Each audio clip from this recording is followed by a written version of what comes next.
오늘은 수학에서 평등한 사상을 가지고 있는 등호가 어떻게 사용되고 있는지에 대해서 이야기를 해보려고 합니다. 이걸 한번 볼까요? 이것은 아이들이 그 수업 시간에 사용하는 접시 저울입니다. 지금은 평형을 이루고 있죠. 근데 여기다가 아주 작은 알갱이를 하나를 두면 우리가 뭐 고민할 것도 없이 이쪽으로 기울 거다. 그럼 평형을 이루려면은 다시 여기를 놓으면 된다. 이거는 뭐 지식이 아니라 본능적인 거죠. 다시 또 우리가 양쪽에 똑같이 놓으면은 큰 변화가 없을 거다 생각할 수 있죠. 그럼 여기다가 이번에는 좀 더 큰 거를요 놓으면은 이렇게 되겠죠. 그럼 얘를 평형을 만들려면은 똑같은 거를 올리면 된다는 것을 우리가 본능적으로 알고 있죠. 이런 생활의 경험이 수학적으로 어떻게 활용되고 있는지를 아는 것이 굉장히 중요하겠죠. 자, 그러면 우리가 접시 저울에서 경험했던 것들을 그대로 수학으로 끌고 와보면 접시 저울의 중심이 등호가 되겠죠. 아, 이렇게 하면은 이쪽과 이쪽이 같다면 우리는 등호를 사용할 수 있다라는 사실을 알죠. 아, 제가 경험해 보면은요, 초기 유초등부 수학 교육을 항상 어머님들이 더하기, 빼기 이런 데서 시작하시는데요. 그것보다는 상황을 우리가 기호를 어떻게 나타내느냐에 대해서 먼저 아이들에게 강력하게 지도하시는 게 좋아요. 예를 들면은요, 자, 2 더하기 3이 몇 개냐? 이렇게 물으면은 그냥 더하기만 할 수 있겠죠. 근데 2 더하기 3이 무엇과 같아지겠느냐? 똑같이 우리가 5와 같아진다고 쓰기는 쓰지만 지도할 때 2 더하기 3이 몇 개가 되겠느냐 했는가 하고요. 2 더하기 3은 무엇과 같아지겠느냐는 다른 감정이 있어요. 아이들에게는. 그럼 더 중요한 것은 무엇을 해야 같아지겠니? 이것이 훨씬 더 감정적으로 정확하게 전달하는 게 되겠죠. 이렇게 등호에 대해서 강력하게 지도받은 아이는요, 2 더하기 네모가 7과 같다 라고 하면은, 아, 이 등호를 가지고 뭐 하면 되겠구나, 같게 하면 되겠구나.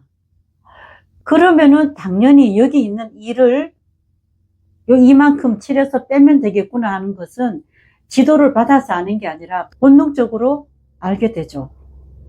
이렇게 해서 등호 지도를 한 후에 더하기 빼기를 동시에 지도하시는 것이 좋지, 제일 처음에 무조건 더해보고 빼보고 또 수를 가르기 모으기 많이 하시죠.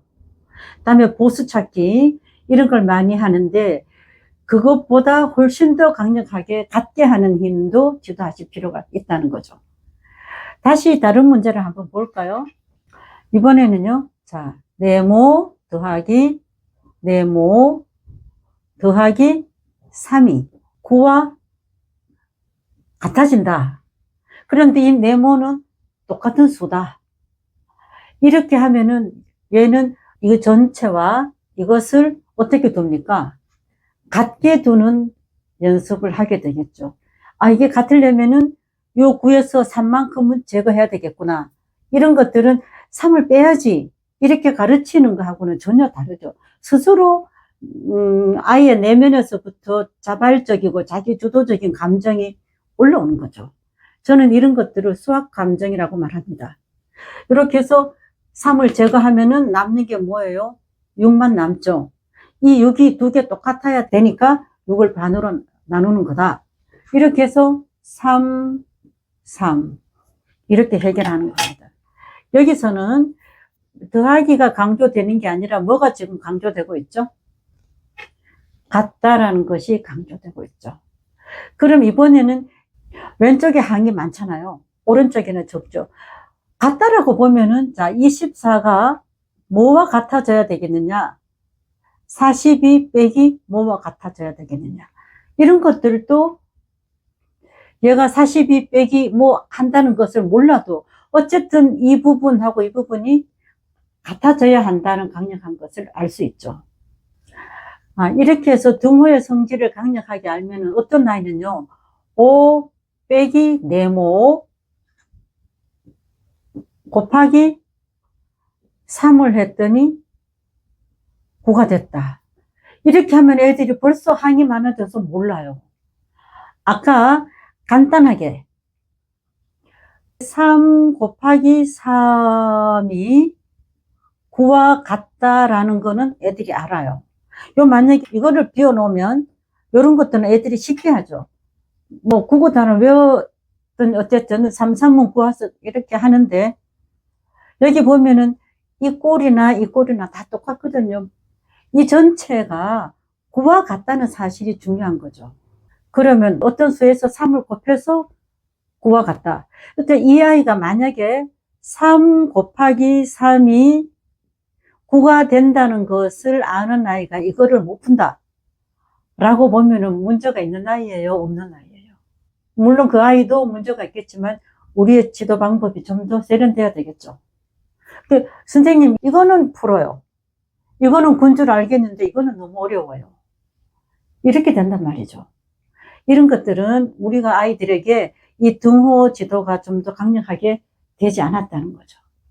아까 3 곱하기 3이 9와 같다는 것을 아는 아이가 이것을 모른다는 것은 식을 전체를 바라보는 눈이 좀 부족한 아이라는 거죠. 그럼 이런 아이에게 어떻게 가르치면 좋을까요? 이거 한번 해볼까요? 이게 뭐입니까? 이 지우개 밑이 얼마가 돼야 돼요? 3이 되면 되겠구나 하는 것을 느끼는 순간에, 아하, 그러면은 5 빼기 네모가 3이 되게 하는 그 무슨 수, 그럼 이것은 2가 될 수밖에 없겠구나. 이렇게 하는 것이 감정적으로 지도가 빠르고 직관으로 빠르는데요. 이거를 대부분 어떻게 가르치는가 하면은, 자, 곱하기는 이항을 해서 나눠줘라. 이 3을 이쪽으로 나누면은 아주 잘한다고요. 이것이 9 나누기 3이 된다. 또 이항을 하고, 그러면 또 5 빼기 네모가 뭐 3이 된다. 다시 이항을 하고, 이렇게 가르치면은 애들이 그런 방법으로 가르침을 받을 수는 있겠죠. 이렇게 시키니까, 이렇게 하면 답이 나오니까. 그렇지만 수학하는 감정이나 자기 주도적인 것들은 올라오지 않아요. 이런 아이는 이런 식으로 오래 지도받으면 어떤 아이가 될까요? 나쁘게 말하면 수포자가 되는 거고, 수학을 잘할 수는 있지만 좋아하지는 못하는 아이로 될 수도 있어요. 그러니까 우리가 조금만 우리의 관점만 바꾸면은 아이들에게 수학하는 기쁨을 선사할 수도 있다는 거죠. 이렇게 해서 쭉 올라간 아이는 여기에 x제곱, 뭐 6x, 뭐 y, 뭐 해서 54다. 이렇게 해도, 아, 이게 이거구나 하는 걸 금방 알 수 있죠. 결국은 등호를 제대로 안다는 거는 아주 간단해 보이고, 처음에 시작은 이런 뭐 접시 저울로 이거 올려보고 내려보고 했지만, 결국은 중학교, 고등학교 가서 방정식으로까지 확장되는 거예요. 그러면 우리 아이들에게 방정식을 가르친다고 말할 필요는 없지만, 가르치는 교사 입장에서는 이렇게 간단하게 더하기 빼기 10 이하의 자연수를 가르치더라도 이 아이들이 나중에 컸을 때는 거대한 수학의 바다로 흘러가서도 마음껏 헤엄칠 수 있는 아이가 될 거라는 생각을 염두에 두고 그렇게 지도하시는 것이 좋죠.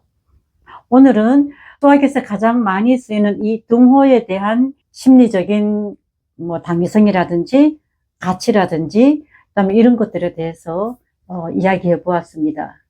감사합니다.